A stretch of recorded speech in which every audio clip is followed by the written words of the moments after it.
Okay, balik ta mga igsoon. By the way, November 30 karong adlaw di ay, no? Ang Bonifacio Day ika 150 ka birthday, no?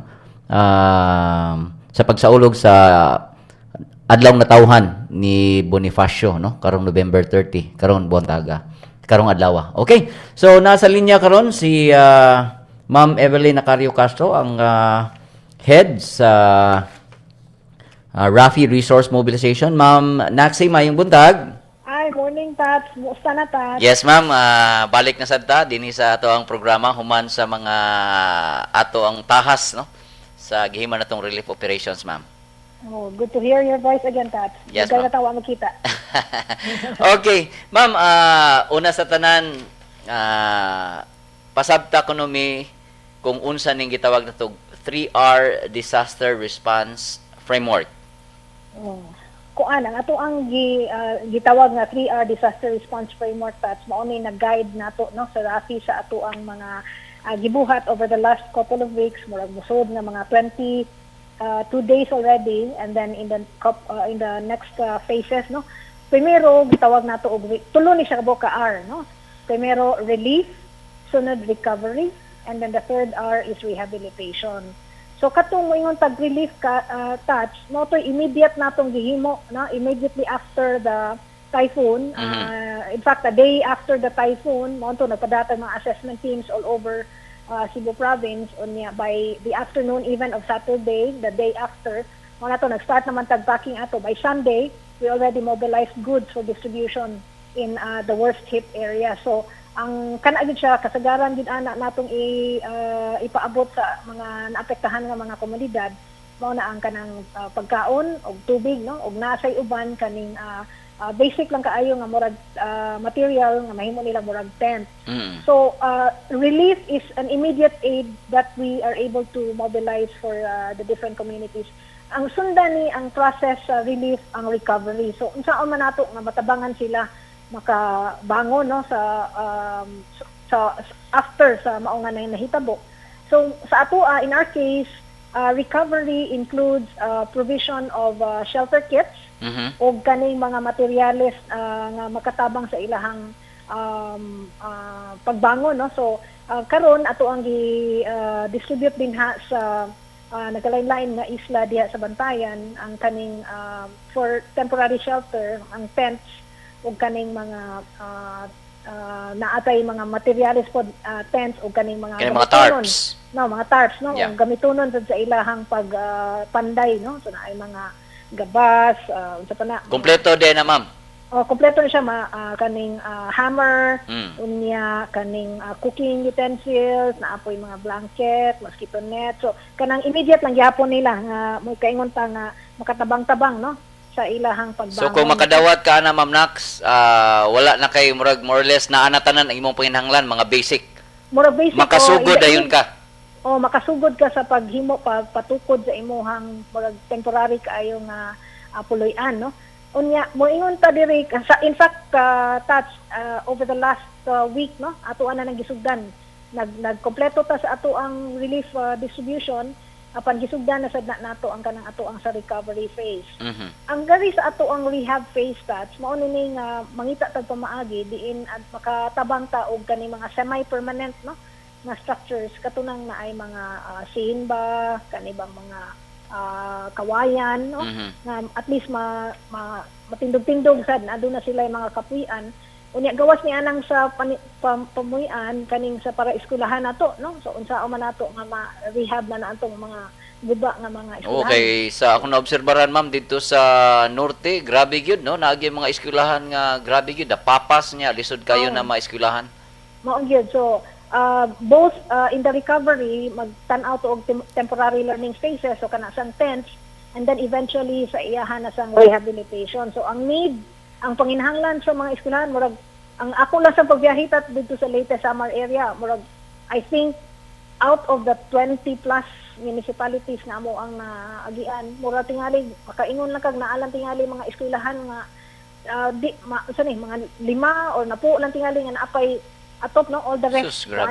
kanang guba gyud kaayo. So ang wa man ko nga kaanhi sa Northern Cebu, I can imagine nga maupod na ang iyahang situation. So ang panginahanglanon sa pag-aayo sa ato mga eskwelahan, mga daycare centers, dako kaayo. So mangita dag pamaagi din nga maka help ta address dili man full apan na part man na sa atong regular program sa Rafi kaning ato ang school rehab ug school building program as well as the daycare. So ipadayon na nato aparon ang panginahanglanon karon mas daghan no sa kaysa ato ang gi-program. So dinhing the Tita Touch and in fact all the the two other R's nakiglambigit gid ta sa nagkalain-lain nga mga organizations. So ma'am, what about sa mga panginabuhian in taon sa itong mga kaigsuunan nga directly na apektahan yun, no? Labi na yun itong mga mangingisda, labi na yun itong mga nasa isla, ma'am. Unsa man sa mga mga programa kabahin ini. Oo, so part na siya sa atong recovery and rehab touch. I think gilanta nato ron ang kaning saan nato magpabalik sa ilahang panginabuhi sa pangisda, no? So naglantaw ta nga maybe ang in terms of kaning finding a way nga makatabangan o paghimo ba sa ilahang bangka, no? O kanang sa ilahang mga fishing implements.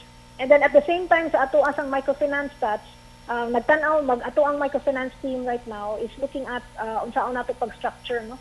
Nga matabangan og pabalik sa ilahang livelihood. Gabi ni atong mga kliyente, atong mga nanay, ma'am, no? Nga naapektahan gid in taon sad. So sila pod ang kanasad unsay mga pamaagi. So karon gi-estudyohan na sa ato ang microfinance team ug unsay pamaagi ana ba unsay potential nga services nga mahatag ni ana. Unya daghan sad nga mga organizations touch nga ni touch base nato mahitungod niini. So ato pod nang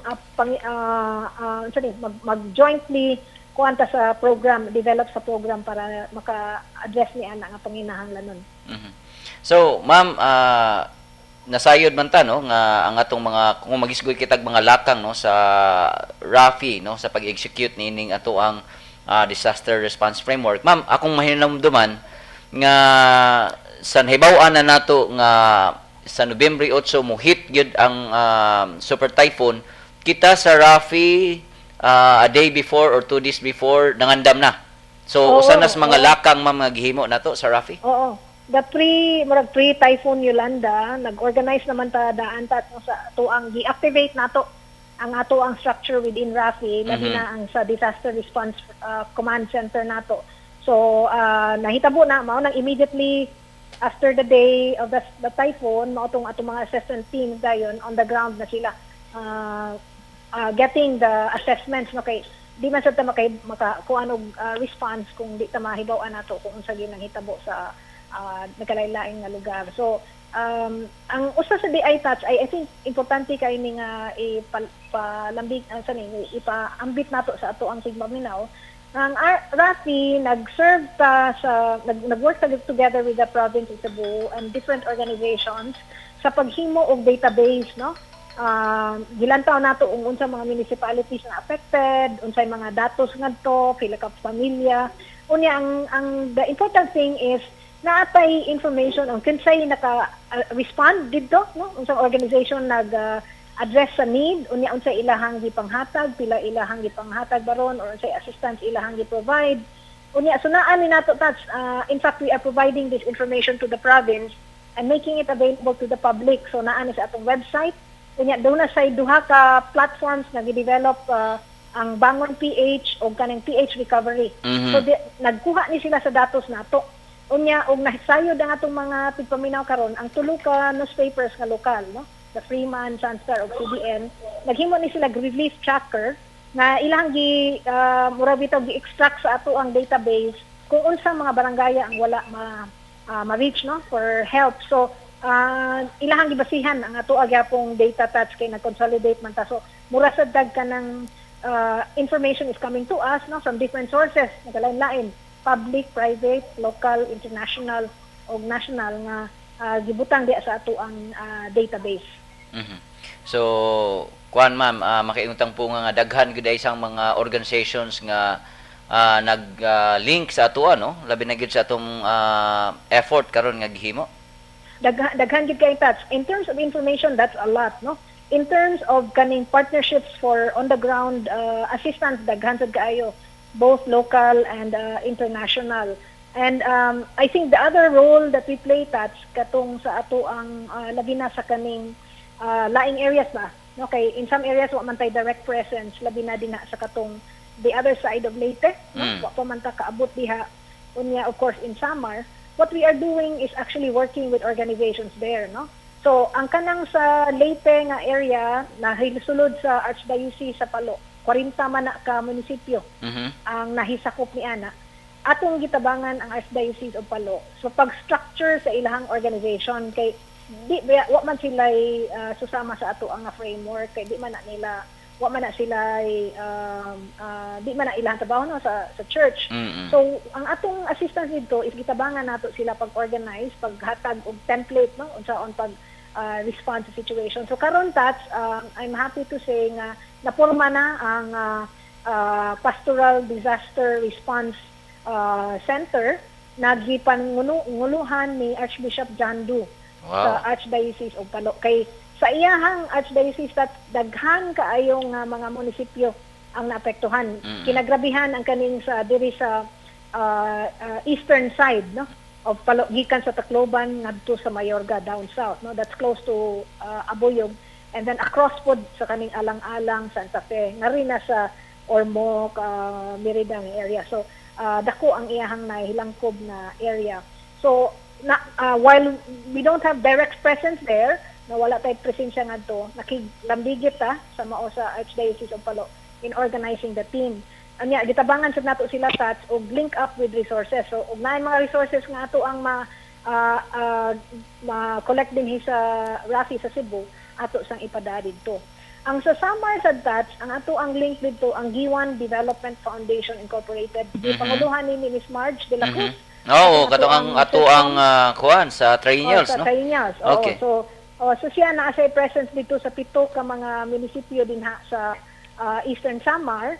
Unya ang of course ang iyang priority sa dito ang katong mga fishing communities sa coastal island, ang mga islands dito, islets in Samar kanaman siya mga people's organizations dito. So iya ha nang gi tan-aw sa dito. Makaingon ta nga sa Eastern Samar dako sa kayo ang damage ngadto no, na ay usa ka munisipyo dito nga maingon kag napapas, wipe out yun. Hernani. Ang Giwan murag maingon kag maybe 95 to 98% is devastated. So grabe no. Oo, mas grabe pa. Although ang iyang population ang ikumpara nimo sa Tacloban dili kay dako, apan ang devastation sa iyang area massive no. So ang kanibitang ubang mga towns nga dili pa nato from Cebu di kay ta familiar no, daghan dito Lawaan, Giporlos, Kinopandan, Basay, Marabot, nga sa Picas, Hernani ug Balangkaya. Grabe ang destruction ta. So ang need ang panginahanglan sa ato ang nagalain-lain nga pila na probinsya dinhi sa Visayas dako gid kaayo. So ma'am karon no sa kinatibukan, kumusta naman, asa naman ang Rafi karon kung magisgot kita sa relief efforts? Kuning sa atong direct relief efforts sa Cebu, ato anang murag na reach na nato ang 14 ka mga nagalain-lain nga localities no. Not all the barangays but all the municipalities nga naapektuhan. Sa diri sa Leyte on the western side, aduna tay 5 no nga na-reach gyud nga kita gyud mo oy nag directly distribute. Apan sa katong atong naatay mga partners, labi na diri sa nasulod sa Archdiocese of Palo, mo na nasa tay goods nga gipadangat sa didto. And then eventually sa kaning Giwan, pinaagi nila ni sa Giwan Development Foundation. In fact on the way na po dito ang goods no. So it can address some islets that will be affected. Ang nakagwapo lang sa Giwan Touch is ang ilahang munisipyo is relatively ready no, and in fact they were saying of the 60 barangays na apektado dito nakahatag na gid sila. So ang kuan gid ani ang recovery na gid ang rehabilitation mo oy kuang, and then of course nasayod man ta ang ilahang panginabuhian dito lubi, kopras o pangisda. Papas ang lubi unya ang pangisda of course affected no, nanguuba ilahang mga boats.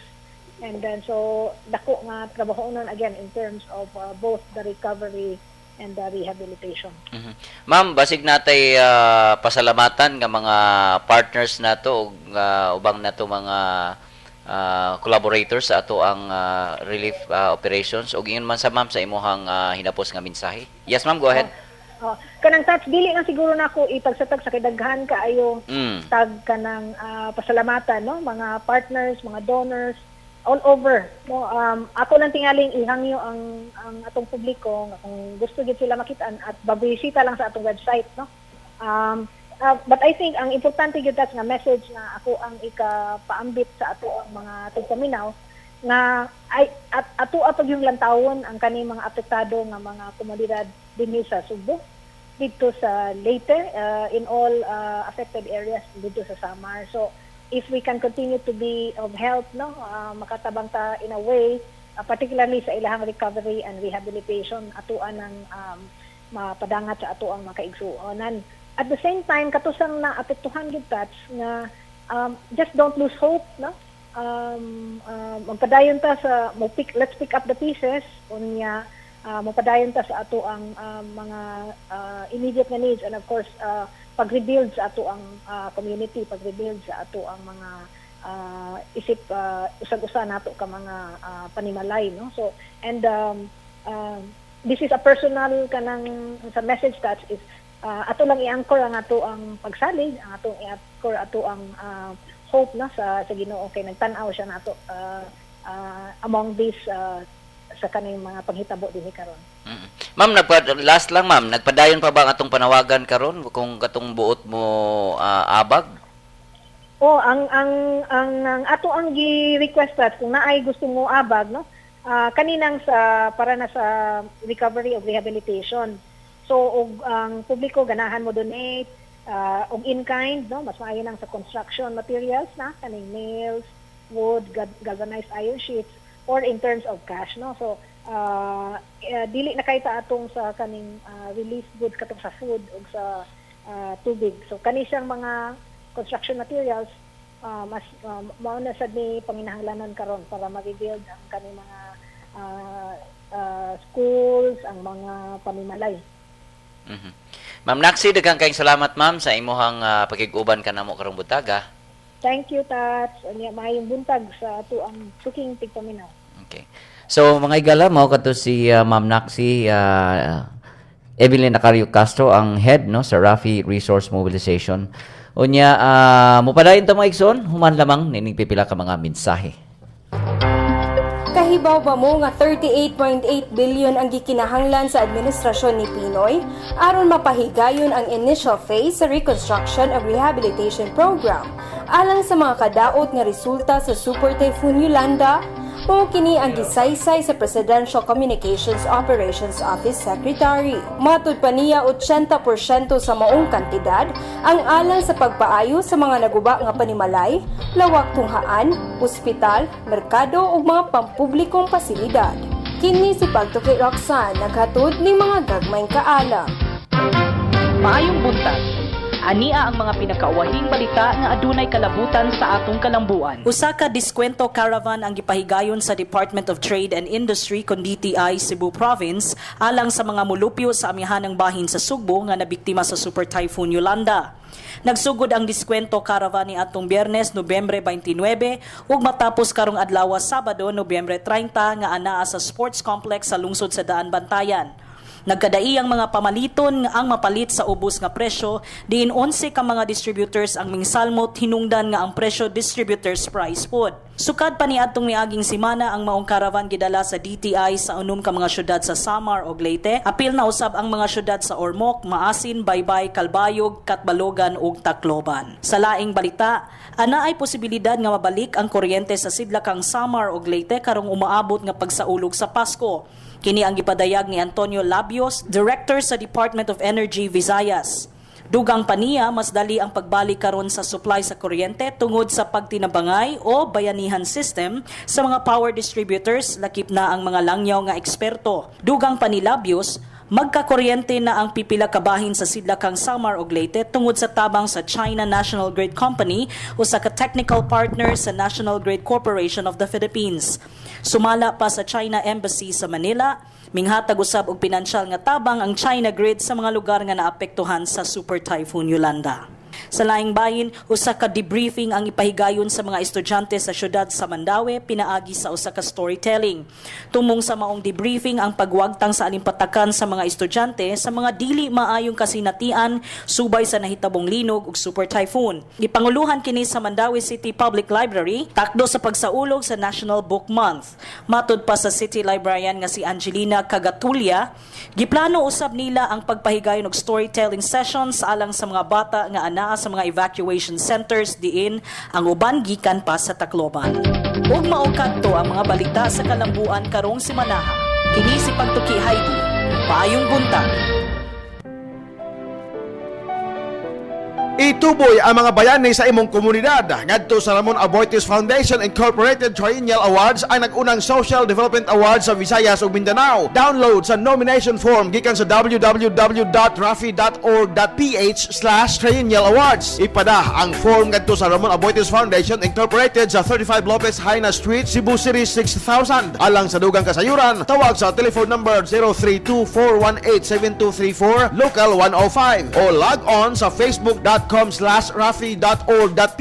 Mahibusab nga mo text sa tibok pangan sa nominado space iyang address o telepono space pangan sa nagtuboy sa 093351440005 alang sa Sun, 094976435525 sa Smart, 0927576855 sa Globe. Deadline sa nominasyon sa Disyembre 15, 2013. Okay, balik na mga igso, no? So, nining bahina atong basahon ang ato ang mga gipost, no, sa ato ang Facebook ug Twitter account, no? Ang pangutana mao ni, after the giving of relief packs, what should be done or provided next for Yolanda victims? So, mo ni ang mga tampo sa ato mga kaigsuunan. Gikan ni Grace Osieta Granland, ningon siya nga help them rebuild their lives. For example, help fishermen build new boats so they can go back to fishing. So, matod pod ni Yan J. Donasco Lawas, ningon siya nga livelihood programs, no, ang angay nga itabang ato sa mga kaigsunan usab. Matod usab ni Jesser Crescencio, ningon siya, psychosocial should be sustained for the next 6 to 12 months. Also focus on livelihood development ug in man usab education. Nya matod ni Zara A. Palmares, ningon siya mga igsuon nga aduna usay housing projects nga ipahigayon ngadto sa atong mga kaigsuunan nga diin ang ilahang mga panimalay, no, na guba tungod sa Super Typhoon Yolanda. So mo na ang atong mga tampo mga igsuon gikan sa atong mga kaigsuunan nga ni post sa ato ang Twitter o Facebook account. Daghang salamat, no, kaninyo. Unya, mga igsoon, ang ato lang sa ning ipasupot siguro ning mga announcements. For those who would like to help Typhoon Yolanda victims, Rafi encourages donations in cash or in the form of construction materials. For cash donations, you may deposit to the Ramon Aboitiz Foundation Incorporated's Union Bank of the Philippines current account. Account number is 0027 8,000 3279. You can also drop your donations at Rafi office at 35 Lopisana Street, Cebu City.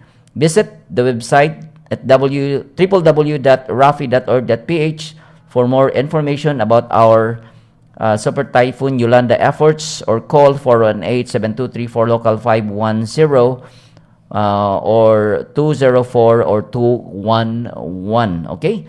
Again, the search is on for individuals or institutions working to effect positive change in your areas in the Visayas and Mindanao with the 6th Rafi Triennial Awards.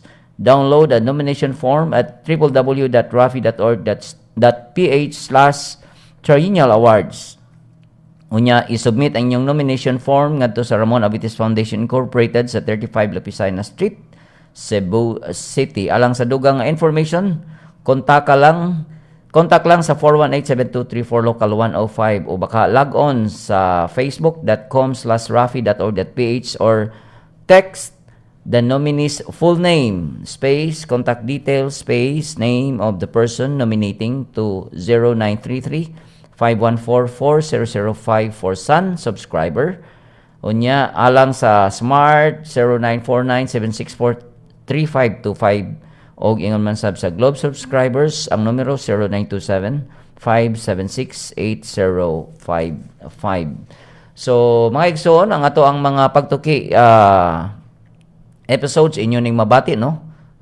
Inyo sa ding ma-access via online, simply log on lang sa www.rafi.org.ph ug inyong mabati ang mga podcast. Okay, mo break on na ta?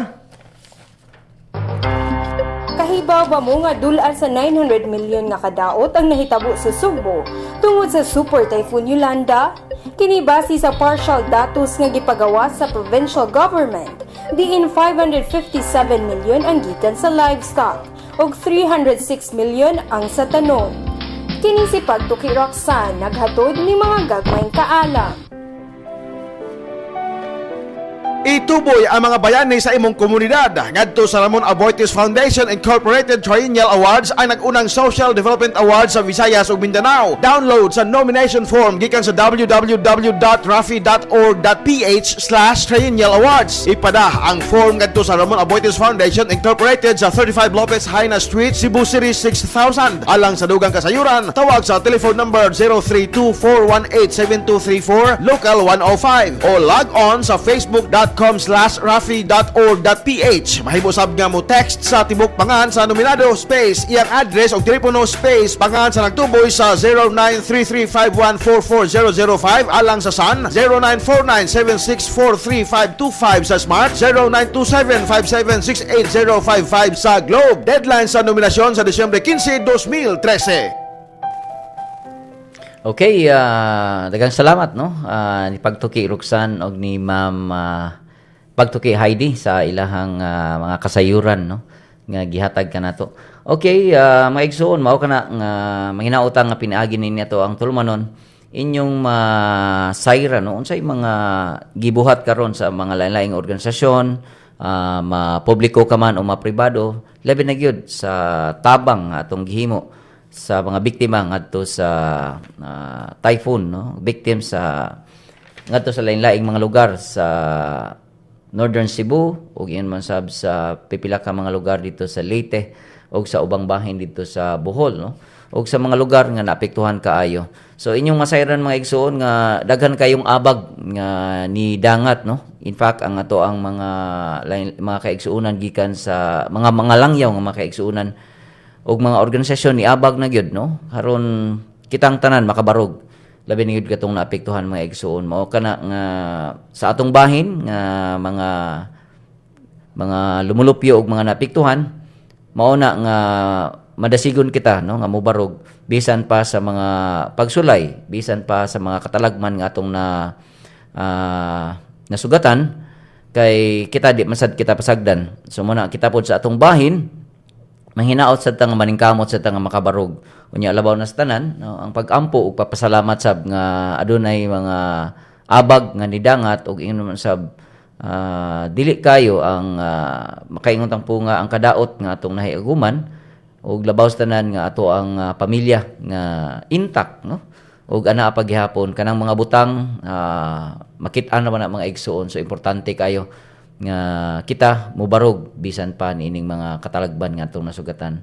So kita usab, no, ang atong mga opisyalis importante sad kaayo nga mutabang kita.